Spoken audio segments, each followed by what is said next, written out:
ইরানে ইমাম মাহাদির জন্ম হয়ে গেছে এমন একটি চাঞ্চল্যকর দাবি করেছেন কিছু আলেম ওলামাগণ। শুধু তাই নয়, বর্তমান যে ইরানের সাথে আমেরিকা ও ইসরায়েলের যে সংঘাত, এটাও নাকি পূর্ব পরিকল্পিত এবং ইমাম মাহাদির আগমনের প্রস্তুতির অংশ। আজকের ভিডিওতে এমন কিছু তথ্য তুলে ধরা হয়েছে যা জানলে আপনাকে ভাবিয়ে তুলতে বাধ্য করবে। প্রিয় বন্ধুরা, মধ্যপ্রাচ্য এই মুহূর্তে বারুদের স্তূপের ওপর বসে আছে এবং বিশেষ করে ইরানের মাটি বর্তমানে পুরো বিশ্বের মনোযোগের কেন্দ্রবিন্দুতে পরিণত হয়েছে। প্রতিনিয়ত আমরা খবর শুনি যে ইরান ইসরায়েলের ওপর হামলা করছে অথবা আমেরিকা ইরানকে হুমকি দিচ্ছে, কিন্তু যারা একে কেবল দুটি দেশের যুদ্ধ মনে করছেন তারা অনেক বড় ভুল ধারণার শিকার। এটি নিছক জমির টুকরো বা তেলের কূপ দখলের লড়াই নয়, বরং এটি সেই মহান যুদ্ধ যার উল্লেখ আমাদের ধর্মীয় কিতাব ও হাদিসসমূহে 1400 বছর আগেই করে দেয়া হয়েছিল। এই মুহূর্তে ইরানের ভেতর থেকে এমন সব খবর বেরিয়ে সামনে আসছে যা পুরো বিশ্বের ওলামা এবং চিন্তাবিদদের নাড়িয়ে দিচ্ছে। একদিকে যুদ্ধের কালো মেঘ, আর অন্যদিকে এই দাবি করা হচ্ছে যে ইমাম মাহাদি এই পৃথিবীতে আগমন করেছেন এবং ইরানই সেই পুণ্যভূমি যেখান থেকে তার আত্মপ্রকাশ ঘটবে। বন্ধুরা, সবার আগে আমাদের ইরানের বর্তমান পরিস্থিতিকে খোলা চোখে দেখতে হবে। আপনি খবরের কাগজ হাতে নিন বা সোশ্যাল মিডিয়া দেখুন, আপনি পরিষ্কার দেখতে পাবেন যে এই মুহূর্তে পুরো বিশ্বের কুফরি শক্তি চায় যে আমেরিকা হোক, ইসরায়েল হোক বা তাদের মিত্ররা হোক, সবাই মিলে একটি মাত্র দেশের পেছনে হাত ধুয়ে পড়ে গেছে। আসলে এমন কি কারণ রয়েছে যে আধুনিক প্রযুক্তি এবং পারমাণবিক শক্তিধর এই বড় বড় দেশগুলো একটি ইরানকে নিয়ে ভীত সন্ত্রস্ত? বন্ধুরা, আসলে ইরান ও ইরাকের অনেক ওলামা এবং আধ্যাত্মিক ব্যক্তিরা এই দাবি করেছেন যে ইমাম মাহাদির জন্ম হয়ে গেছে। এই দাবিগুলো অনুযায়ী তিনি বর্তমানে পর্দার আড়ালে আছেন অথবা সাধারণ মানুষের চোখের আড়াল থেকে নিজের প্রস্তুতি সম্পূর্ণ করছেন, কিন্তু তিনি এই দুনিয়াতেই বিদ্যমান আছেন। এখন এই কথাটি এই কারণে গুরুত্ব বহন করে কারণ যদি আমরা হাদিস অধ্যয়ন করি তবে আমাদের জানা যায় যে ইমাম মাহাদি আলাইহিসসালামের আত্মপ্রকাশ তখনই হবে যখন পৃথিবী জুলুম ও অত্যাচারে ভরে যাবে। আজ আপনি বিশ্বের মানচিত্র দেখে নিন, কোথাও মুসলমানদের শান্তি জুটছে না, সব জায়গায় রক্ত ঝরছে। এমন পরিস্থিতিতে ইরানের ভেতর থাকা আধ্যাত্মিক ব্যক্তিত্বদের বক্তব্য হল যে সত্তা এই জুলুমের অবসান ঘটাবে তিনি দুনিয়াতে চলে এসেছেন এবং খুব শীঘ্রই হয়তো আমাদের ভাবনার চেয়েও আগে তিনি জনসমক্ষে চলে আসবেন। এই ভবিষ্যৎবাণীগুলো কেবল কল্পনার কথাবার্তা নয়, বরং এগুলোকে ইরানের বর্তমান প্রতিরোধ সংগ্রামের সাথে যুক্ত করে দেখা হচ্ছে। বন্ধুরা, এখানে সবার মনে একটি প্রশ্ন জাগে যে আসলে ইরানই কেন? ইমাম মাহাদি তো মক্কা থেকে আত্মপ্রকাশ করবেন, তাহলে ইরানের আলোচনা কেন এত গুরুত্বপূর্ণ? এই বিষয়টি বোঝার জন্য আমাদের হাদিসে উল্লেখিত পূর্ব দিক থেকে আগত ফৌজ বা বাহিনীর বর্ণনা দেখতে হবে। অনেক রেওয়ায়েতে এসেছে যে পূর্ব দিক, যাকে প্রায় খোরাসান হিসেবে ব্যাখ্যা করা হয়, এখান থেকে কালো পতাকাবাহী এবং বাহিনী বের হবে যারা ইমাম মাহাদি আলাইহিসসালামের সাহায্যকারী হবেন এবং কোনো শক্তি তাদেরকে রুখতে পারবে না, এমনকি তারা জেরুজালেমে নিজেদের পতাকা গেড়ে দেবে।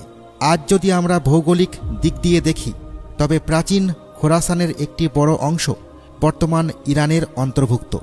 আর সবচেয়ে গুরুত্বপূর্ণ কথা হলো এই মুহূর্তে পুরো বিশ্বে একমাত্র ইরানই সেই দেশ যে ইসরায়েল ও আমেরিকার চোখের দিকে তাকিয়ে কথা বলছে। বাকি ইসলামী দেশগুলো হয় চুপ হয়ে আছে নতুবা কোনো না কোনো আপোষের শিকার, কিন্তু ইরানের নেতৃত্ব এবং সেখানকার জনগণ অটল হয়ে দাঁড়িয়ে আছে। এই প্রতিরোধ এই কথারই প্রমাণ যে সম্ভবত এই মাটি সেই ভূমি যা ইমাম মাহাদির লস্কর বা বাহিনীর জন্য ভিত্তিপ্রস্তর স্থাপন করবে। সম্মানিত বন্ধুরা, এই পরিস্থিতিকে আরও সূক্ষ্মভাবে বোঝার প্রয়োজন আছে। আপনি দেখুন যে গত কিছু সময়ে ইরানের উপর কেমন সব নিষেধাজ্ঞা আরোপ করা হয়েছে। তাদের বিজ্ঞানীদের শহীদ করা হয়েছে, তাদের লিডারদের বা নেতাদের টার্গেট করা হয়েছে। কিন্তু তা সত্ত্বেও এই দেশ মাথা নত করার পরিবর্তে আরও শক্তিশালী হয়ে সামনে এসেছে। এই যে যুদ্ধের নেশা আমেরিকা এবং ইসরায়েলের মাথায় সোয়ার হয়ে আছে, তা আসলে তাদের ভয়। দাজ্জালি শক্তিগুলো খুব ভালো করেই জানে যে তাদের মোকাবেলা কার সাথে হতে চলেছে। ইহুদি রেওয়ায়েত ও তাদের মসিহার উল্লেখ আছে এবং তারাও জানে যে মুসলমানদের একজন নেতা আসবেন যিনি তাদের ব্যবস্থাকে তছনছ করে দিবেন।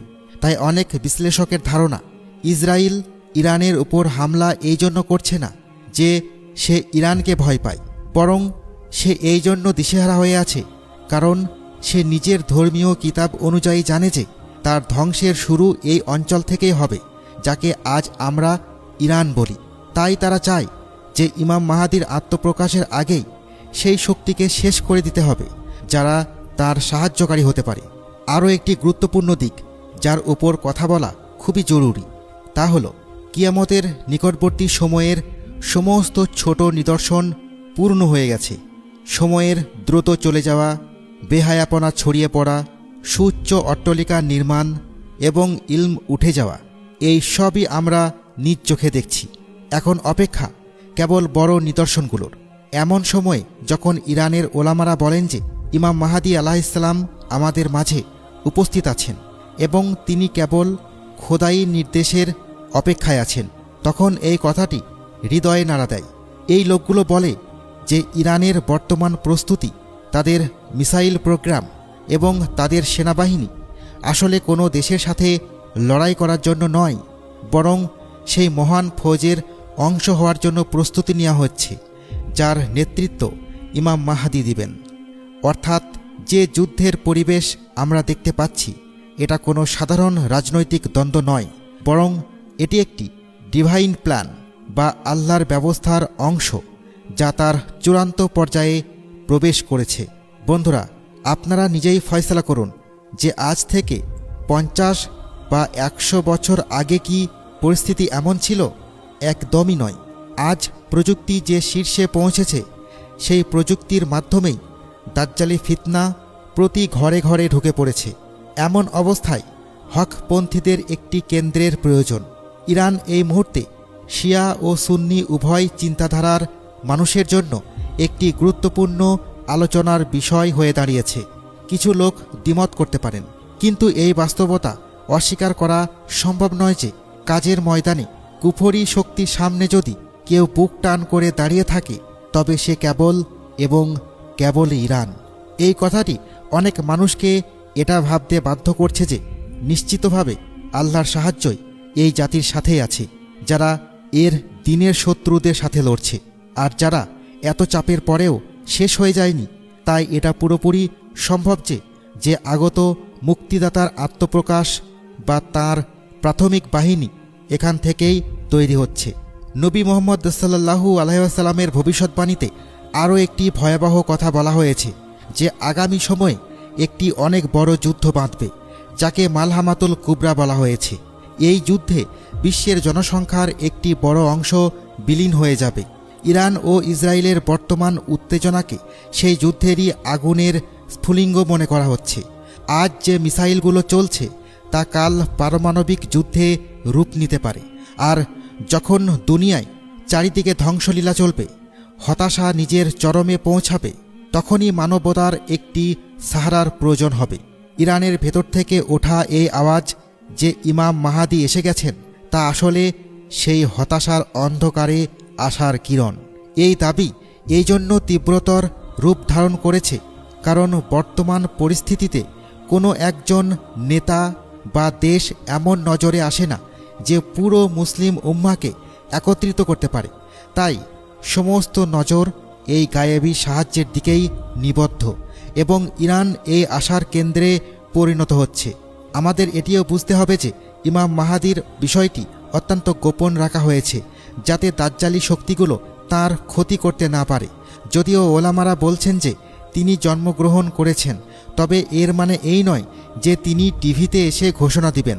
তার ব্যবস্থা অত্যন্ত গোপনীয় পদ্ধতিতে চলছে। হতে পারে ইরানের এই সমস্ত রণকৌশল, এই প্রক্সি যুদ্ধ সিরিয়া ও লেবাননে তাদের প্রভাব, এই সব কিছুই সেই বড় পরিকল্পনার অংশ যা ইমাম মাহাদি আগমনের জন্য জমিন প্রস্তুত করছে। যারা মনে করেন যে ইমাম মাহাদি আসবেন এবং হঠাৎ সব কিছু ঠিক হয়ে যাবে, তারা ভুলের মধ্যে আছেন। তার আসার আগে জমিন প্রস্তুত করতে হয়, কুরবানি দিতে হয়। আর হয়তো ইরানের মানুষ সেই কুরবানি দিচ্ছেন, যাতে যখন তাদের ইমাম আসেন তখন তিনি একটি প্রস্তুত লস্কর এবং একটি মজবুত ঘাঁটি পান। বন্ধুরা, এই বিষয়ে আপনার মতামত কি বলে? আপনার কি মনে হয় ইরানই কি সেই দেশ যেখান থেকে ইমাম মাহাদির বাহিনীর সূচনা হবে? কমেন্ট সেকশনে নিজের মতামতের বহিঃপ্রকাশ অবশ্যই করবেন।